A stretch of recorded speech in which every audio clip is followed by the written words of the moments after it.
안녕하십니까? 세상을 따뜻하게 채우는 이야기 시니어 대한민국입니다.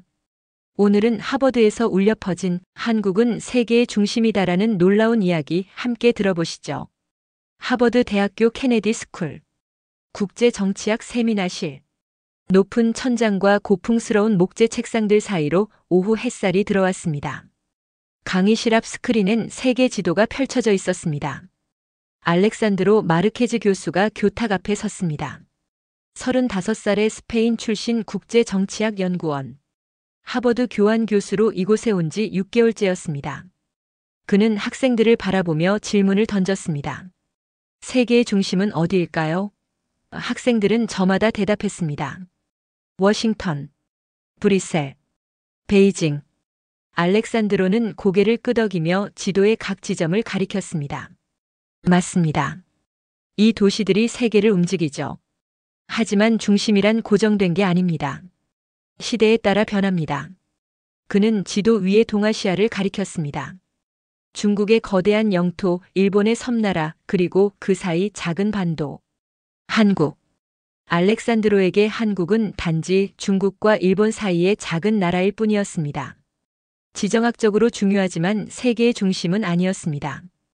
그때 한 한국인 조교가 손을 들었습니다. 안녕하세요. 저는 알렉산드로 마르케즈입니다. 저는 그날 세미나를 평소와 다름없이 시작했습니다. 국제 정치학을 20년 가까이 연구해왔고 유럽과 미국을 중심으로 세계를 바라보는 게 당연했습니다. 한국? 물론 알고 있었습니다. 경제적으로 성공한 나라 삼성과 현대가 있는 나라, K-팝이 유명한 나라. 하지만 솔직히 말하면 제게 한국은 연구 대상이 아니었습니다. 아시아에서 중요한 나라는 중국과 일본이었고 한국은 그저 그 사이에 있는 나라 정도로만 생각했죠. 그런데 그날 조교 김서연이 발표를 요청했습니다. 그녀는 한국에서 온 박사과정 학생이었습니다. 저는 허락했습니다. 물론이죠, 서연. 무슨 주제인가요? 교수님, 이번 주 세계 혁신 지수 보고서가 발표됐는데요. 흥미로운 변화가 있습니다. 저는 고개를 끄덕였습니다. 좋아요, 발표해보세요. 서연이 교탁 앞으로 나왔습니다. 그녀는 노트북을 열고 프로젝터에 연결했습니다. 스크린에 WIPO 세계 혁신 지수 2025라는 제목이 떴습니다. 저는 관심 없다는 듯 의자에 기대 앉았습니다. 하지만 곧 그 생각이 완전히 바뀌게 됩니다. 서연이 첫 슬라이드를 띄웠습니다. 스크린엔 세계 혁신 지수 순위표가 나타났습니다. 1위 스위스, 2위 미국, 3위 스웨덴, 그리고 4위 리퍼블럭 오브 코리아, 대한민국. 저는 눈을 의심했습니다. 한국이 4위? 서연이 조용히 말했습니다. 2025년 아시아 혁신 1위는 한국입니다. 일본을 제치고 세계 4위에 올랐습니다. 강의실이 술렁였습니다. 학생들이 웅성거리기 시작했습니다. 한국이 일본보다 높다고? 정말이야? 저도 놀랐습니다. 일본은 오랫동안 아시아 혁신의 상징이었습니다. 도요타, 소니, 파나소닉. 이 이름들은 품질과 기술의 대명사였습니다. 그런데 한국이 일본을 넘어섰다? 서연이 다음 슬라이드를 띄웠습니다. 구체적인 지표들이 나타났습니다. R&D 투자 GDP 대비 비율, 한국 4.7%, 일본 3.3%. 특허 출원수 증가율, 한국 연평균 8%, 일본 -1%. 디지털 인프라 한국 92.5, 일본 84.3. 저는 팔짱을 끼고 스크린을 응시했습니다. 서연이 말을 이었습니다. 한국은 지난 10년간 혁신 지수에서 꾸준히 상승했습니다. 반도체, AI, 바이오, 전기차. 거의 모든 첨단 산업에서 세계 상위권입니다. 한 학생이 손을 들었습니다. 하지만 기술 하나만으로 세계의 중심이 될 수 있나요? 서연은 미소 지었습니다. 기술만이 아닙니다. 한국은 문화 콘텐츠 수출에서도 세계를 선도하고 있습니다. K-팝, 드라마, 영화. 이제 전 세계 젊은이들이 한국 문화를 소비합니다. 저는 의심스러운 표정으로 물었습니다. 기술만으로 순위를 바꿀 수 있단 말인가요? 역사적으로 세계의 중심은 군사력, 경제력, 정치적 영향력으로 결정됐습니다. 기술은 그중 하나일 뿐이죠. 서연은 고개를 끄덕였습니다. 맞습니다, 교수님. 하지만 21세기는 다릅니다. 이제 세계를 움직이는 건 군대가 아니라 네트워크입니다. 데이터, 기술, 문화. 이것들이 새로운 권력입니다. 저는 아무 말도 하지 못했습니다. 그녀의 말에 일리가 있었기 때문입니다. 하지만 인정하고 싶지 않았습니다. 제가 평생 배워온 세계관이 흔들리는 느낌이었습니다. 강의실 뒤편에서 한 미국인 학생이 손을 들었습니다. 하지만 한국은 지정학적 위험지대 아닌가요? 북한과 대치하고 있고 중국과 일본 사이에 끼어 있잖아요. 그런 나라가 어떻게 세계의 중심이 될 수 있죠? 강의실이 조용해졌습니다. 모두가 서연의 대답을 기다렸습니다. 서연은 잠시 생각하더니 새로운 슬라이드를 띄웠습니다. 스크린엔 한국의 현대사가 사진과 함께 나타났습니다. 전쟁으로 폐허가 된 서울, 산업화 시대의 공장들, 민주화 운동, 그리고 지금의 첨단 도시. 서연이 조용히 말했습니다. 맞습니다. 한국은 지정학적으로 위험한 위치에 있습니다. 70년 전 한국 전쟁으로 모든 게 파괴됐고 지금도 북한과 휴전 상태입니다. 중국과 일본 사이에서 늘 긴장 속에 살아왔죠. 학생들은 고개를 끄덕였습니다. 하지만 바로 그 위험이 한국을 강하게 만들었습니다. 서연의 목소리에 힘이 실렸습니다. 위험은 한국에게 제약이 아니라 적응을 가르친 선생이었습니다. 전쟁 후 폐허에서 일어서야 했기에 한국은 세계 어느 나라보다 빠르게 움직였습니다. 자원이 없었기에 사람에 투자했고 시장이 작았기에 세계로 나갔습니다. 위기가 올 때마다 무너지는 게 아니라 더 강해졌습니다. 저는 그녀의 말을 들으며 생각했습니다. 유럽은 어땠나? 우리는 평화와 안정 속에서 발전했습니다. 하지만 그 안정이 때론 안일함을 낳지 않았나? 반면 한국은 늘 위기 속에 있었고 그래서 멈출 수 없었던 겁니다. 서연이 다음 슬라이드를 띄웠습니다. 한국은 70년 만에 세계 최빈국에서 10위권 경제대국이 됐습니다. 이건 역사상 유례없는 속도입니다. 어떻게 가능했을까요? 위기를 기회로 바꾸는 국민성, 교육에 대한 집착, 그리고 포기하지 않는 끈기. 이게 한국의 힘입니다. 강의실은 조용했습니다. 학생들은 스크린을 응시하고 있었습니다. 저도 마찬가지였습니다. 제 안의 편견이 조금씩 무너지고 있었습니다. 저는 더 이상 참을 수 없었습니다. 의자에서 일어나 말했습니다. 잠깐만요, 서연. 당신 말에 일리가 있습니다. 하지만 역사를 무시할 순 없어요. 유럽은 200년 동안 기술 혁신의 중심이었습니다. 산업혁명, 과학혁명, 계몽주의. 모두 유럽에서 시작됐죠. 한국이 그 자리를 대신할 수 있다고요? 제 목소리엔 방어적인 톤이 섞여 있었습니다. 유럽 중심주의. 제가 평생 배워온 관점이었습니다. 서연은 침착하게 대답했습니다. 교수님, 저는 유럽의 업적을 부정하는 게 아닙니다. 유럽이 근대 세계를 만든 건 사실입니다. 하지만 세계는 변합니다. 과거의 중심이 영원한 중심은 아닙니다. 그녀는 태블릿을 꺼내 화면을 프로젝터에 띄웠습니다. 삼성의 반도체 시장 점유율 그래프가 나타났습니다. 메모리 반도체 세계 1위, 비메모리 반도체 세계 2위. 삼성 하나가 네덜란드 전체 반도체 기업 매출을 넘어섭니다. 다음 슬라이드. 현대자동차 그룹의 전기차 판매량. 현대차는 테슬라에 이어 세계 2위 전기차 제조사입니다. 또 다음 슬라이드. K- 콘텐츠 수출액. 한국 문화 콘텐츠 수출은 연간 100억 달러를 넘어섰습니다. 이건 한국 자동차 수출액과 맞먹는 규모입니다. 마지막 슬라이드. 의료 AI 기술. 한국은 AI 기반 의료 진단에서 세계 최고 수준입니다. 코로나19 때 K- 방역이 주목받은 이유죠. 숫자들이 스크린을 가득 채웠습니다. 저는 할 말을 잃었습니다. 통계는 거짓말하지 않습니다. 한국은 정말로 거의 모든 첨단 분야에서 세계 상위권이었습니다. 서연이 조용히 말했습니다. 교수님, 20세기는 유럽의 시대였습니다. 하지만 21세기는 다릅니다. 이제 세계는 다극화됐고 기술과 문화가 새로운 권력입니다. 그리고 그 중심에 한국이 있습니다. 저는 자리에 앉았습니다. 제 믿음이 흔들리고 있었습니다. 인정하기 싫었지만 그녀의 말이 맞았습니다. 세계는 변했습니다. 그리고 저는 그 변화를 보지 못하고 있었습니다. 서연이 마지막 슬라이드를 띄웠습니다. 스크린엔 세계 지도가 나타났습니다. 하지만 평범한 지도가 아니었습니다. 한국을 중심으로 빨간 선들이 전 세계로 뻗어 있었습니다. 북미, 유럽, 동남아, 중동, 아프리카. 모든 대륙으로 선이 연결돼 있었습니다. 서연이 설명했습니다. 이건 군사 지도도 무역 노선도 아닙니다. 이건 한국 기술이 연결된 세계 데이터 지도입니다. 저는 숨을 삼켰습니다. 미국 스마트폰의 절반은 한국산 반도체를 씁니다. 유럽 전기차 배터리의 30%는 한국산입니다. 동남아 젊은이들은 K-드라마를 보며 한국어를 배웁니다. 중동 국가들은 한국의 원전과 스마트시티 기술을 도입합니다. 선들이 점점 더 복잡하게 얽혔습니다. 한국은 더 이상 지도 위의 작은 점이 아니었습니다.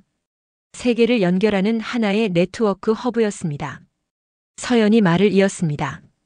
과거엔 군대와 식민지가 세계를 지배했습니다. 지금은 기술과 문화가 세계를 연결합니다. 한국은 그 연결의 중심입니다. 저는 스크린을 응시했습니다. 빨간 선들이 마치 혈관처럼 보였습니다. 그리고 그 중심엔 한국이 있었습니다. 심장처럼. 저는 중얼거렸습니다. 이건 단순한 나라가 아니라 하나의 네트워크군. 서연은 고개를 끄덕였습니다. 맞습니다, 교수님. 한국은 국가가 아니라 플랫폼입니다. 세계를 연결하는 플랫폼. 그래서 한국이 멈추면 세계도 영향을 받습니다. 강의실은 숨소리조차 들리지 않을 만큼 조용했습니다. 모든 학생들이 스크린에 시선을 고정하고 있었습니다. 그들도 느끼고 있었습니다. 뭔가 중요한 진실을 목격하고 있다는 걸. 저는 서연을 바라봤습니다. 왜 이걸 우리에게 보여주는 거죠? 서연은 잠시 망설이다 대답했습니다. 교수님, 세계는 변했습니다. 하지만 서구 학계는 여전히 과거의 틀로 세계를 바라봅니다. 한국을 단지 중견 국가로만 봅니다. 하지만 그건 틀렸습니다. 한국은 이미 세계의 중심 중 하나입니다. 그걸 알려드리고 싶었습니다. 저는 아무 말도 할 수 없었습니다. 그녀가 옳았기 때문입니다.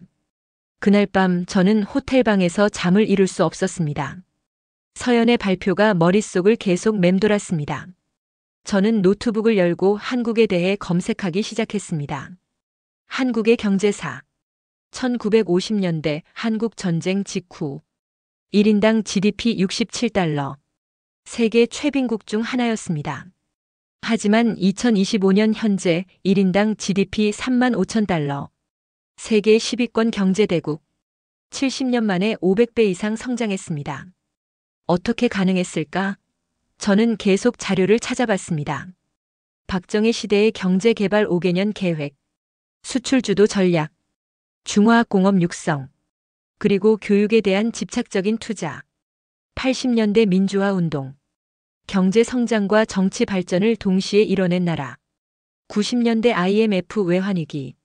무너질 뻔했지만 국민들이 금 모으기 운동으로 극복. 2000년대 IT 혁명. 초고속 인터넷 보급률 세계 1위.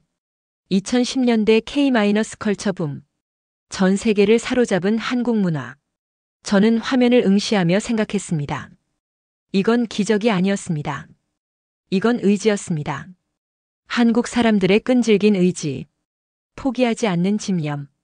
더 나은 미래를 향한 열망. 저는 스스로에게 물었습니다. 우린 언제부터 서구가 아닌 세계 전체를 배우지 않게 되었을까? 유럽과 미국만 바라보며 다른 지역의 변화를 무시해왔습니다. 아시아는 항상 따라잡는 지역이라고 생각했습니다. 하지만 이제 아시아, 특히 한국은 더 이상 따라잡지 않았습니다. 오히려 앞서가고 있었습니다. 저는 서연의 말을 떠올렸습니다. 과거의 중심이 영원한 중심은 아닙니다. 맞았습니다. 로마도 중심이었습니다. 런던도 중심이었습니다. 뉴욕도 중심이었습니다. 하지만 이제 세계는 다극화됐고 새로운 중심들이 생겨나고 있었습니다. 그중 하나가 바로 서울이었습니다. 저는 노트북을 덮고 창밖을 바라봤습니다. 보스턴의 야경이 펼쳐져 있었습니다. 하지만 제 머릿속엔 서울의 야경이 그려지고 있었습니다. 저는 결심했습니다. 한국을 직접 가보기로. 다음 날 세미나. 저는 일찍 강의실에 도착했습니다. 학생들이 하나둘 들어왔고 서연도 들어왔습니다. 그녀는 저를 보고 조심스럽게 인사했습니다. 교수님, 어제 발표가 너무 과했나요? 저는 고개를 저었습니다. 아니요. 오히려 감사합니다. 제 눈을 뜨게 해줬어요. 서연은 놀란 표정을 지었습니다. 세미나가 시작됐습니다. 오늘 주제는 미래의 국제 질서였습니다. 학생들이 각자 의견을 발표했습니다. 미국과 중국의 양강 구도가 계속될 것입니다. 유럽연합이 통합을 강화하면 다시 힘을 얻을 겁니다. 인도가 부상하고 있습니다. 저는 모두의 발표를 들었습니다. 그리고 마지막에 손을 들었습니다. 제 의견을 말씀드려도 될까요? 학생들이 조용해졌습니다. 저는 천천히 말했습니다. 어제 서연의 발표를 듣고 밤새 생각했습니다. 그리고 깨달았습니다. 우리는 여전히 20세기의 틀로 21세기를 바라보고 있다는 걸. 저는 칠판에 세계 지도를 그렸습니다. 과거엔 세계의 중심이 고정돼 있었습니다. 런던, 파리, 뉴욕. 이 도시들이 세계를 지배했죠. 하지만 이제는 다릅니다. 이제 세계의 중심은 좌표가 아니라 연결입니다. 누가 세계를 가장 많이 연결하느냐? 그게 중요합니다. 저는 지도에 한국을 표시했습니다. 그 중심에 있는 나라는 한국입니다. 한국은 기술로 세계를 연결하고 문화로 세계를 감동시키며 혁신으로 세계를 이끌고 있습니다. 우리가 인정하든 안 하든 한국은 이미 세계의 중심 중 하나입니다. 강의실이 조용해졌습니다. 그리고 한 학생이 박수를 치기 시작했습니다. 다른 학생들도 따라 박수를 쳤습니다. 서연은 눈물을 글썽이며 고개를 숙였습니다. 저는 그녀를 바라보며 미소 지었습니다. 편견을 깨는 건 고통스럽습니다. 하지만 필요한 일입니다. 저는 오늘 제 편견을 깼습니다. 그리고 학생들에게도 그 용기를 보여줬습니다. 세계는 넓고 배울 건 많습니다.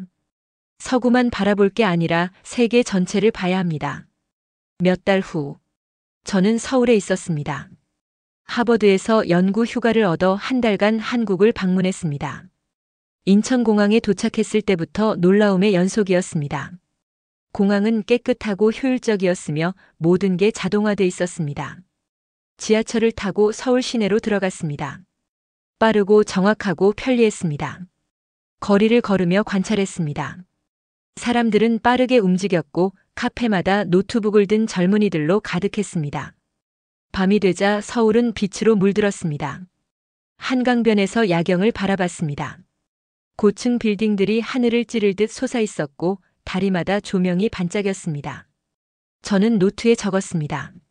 한국은 요새가 아니라 세상을 이어주는 달이다. 며칠 후 저는 삼성 반도체 공장을 방문했습니다.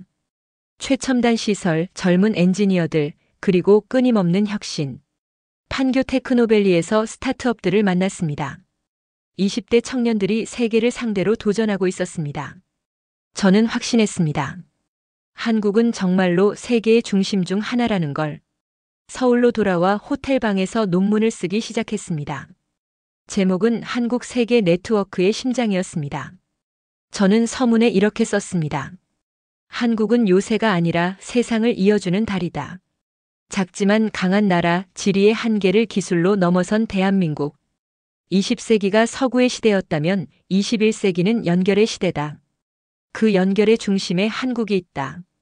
한 달간의 체류를 마치고 보스턴으로 돌아왔습니다. 논문을 완성해 학술지에 제출했고 몇 주 후 게재 승인을 받았습니다. 논문이 발표되자 학계의 반응은 뜨거웠습니다. 일부는 찬성했고 일부는 반대했습니다. 하지만 모두가 한국에 대해 다시 생각하기 시작했습니다. 그게 제 목표였습니다. 대화를 시작하는 것, 편견을 깨는 것. 몇 달 후 저는 하버드 강의실에서 다시 세계 지도를 펼쳤습니다.